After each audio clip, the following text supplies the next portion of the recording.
The fog not as prevalent. It wasn't really foggy downtown yesterday. It was really outlying areas that had it. But overall, man, we are dealing with another spring-like day today. So our forecast as we go through time the rest of the week is for spring-like warmth to continue. We do have several rounds of rain on the way.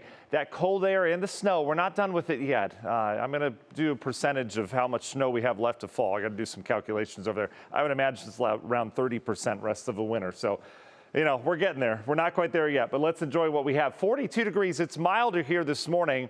Exception being our southern counties still in the 30s, but most of us in the 40s. This will be a nice springboard for our temps as we get into the afternoon to get into the 50s. It should be pretty easy to do that. Wind is out of the southwest. That's why we don't have as prevalent of a fog issue here this morning, because the wind's helping to mix things up. Some dense fog, though, down in Tuscarawas County, areas of western Carroll County dealing with some fog. Further south you get, that's where the bulk of the fog is. It is a little foggy around the Akron-Canton area as well, getting into Stark County. But you see Columbus, Cincinnati, some dense fog this morning.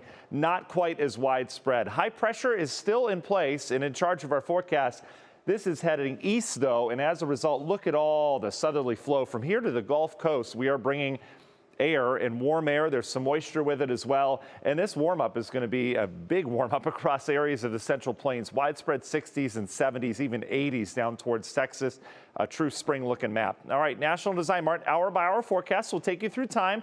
Expecting a dry day today. It will be fairly cloudy today, though. Temperatures ought to get up into the mid 50s this afternoon. Slightly cooler down towards the south like we saw yesterday. We were expecting that yesterday as well. And then we've got some rain that'll move in here tonight. That rain will come in waves. Temperatures won't be nearly as cool tonight. We'll drop back only in the mid 40s tonight area wide, even our southern locations. Notice we've got some rain that moved through. Here's your morning rush hour tomorrow. Still some rain around. Maybe a rumble of thunder in here. I was looking at some of the model runs. A lot of them are not detecting enough instability to produce thunder, but wouldn't be surprised if maybe we had a rumble or two. Overall, kind of a rainy start to our Wednesday. Temps will hold right near 50, but by later in the day tomorrow, we ought to have some late day clearing, and it should be enough to bump our temps up well into the 50s, if not near 60 before the day is out.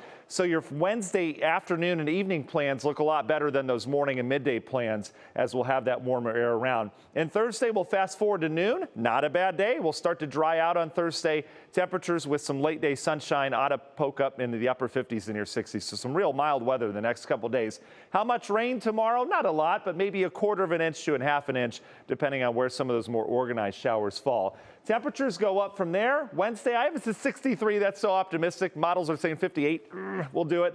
Let's go 60s. We can do it. And then notice, yeah, we get cooler on Friday, but then we go back below average on Saturday. Not for long, but we do have some colder air coming our way. So the big picture forecast, several huge storm systems coming into the west. We talked about this yesterday. First one brings us some rain around here on Wednesday. We dry out Thursday. Thursday night into Friday, we get another round of rain in here. This is the one that attaches that cooler air, and you can see how that cooler air takes its time getting in here, but eventually we will have some snow. And Saturday right now looks snow-free, but by Sunday we're bringing snow showers in here, and Monday we'll likely have some lake effect snow, and that could accumulate. So not the best of starts next week. And then we have another big system that moves in middle of next week, and this is showing up on the Euro this morning. Yeah, that's a snowstorm to end February. Too soon to tell. It'll probably change, but this tells you we're not done yet. So let's enjoy this. We've got 50s as we go throughout the week, up near 60 as well. And then we kind of scale back as we get into the weekend. But overall, that rain looks confined to Wednesday, tomorrow, and Friday. Those are our two rainy days. Temps will come down as we get towards the weekend. And then we start next week in the 20s with some snow showers. We'll eventually break out of that with a very active pattern later next week as well. But overall, we've got 4 mild days here this week to get out and enjoy. Love it. Thank you, Matt. Wow. Yep, Matt, thanks.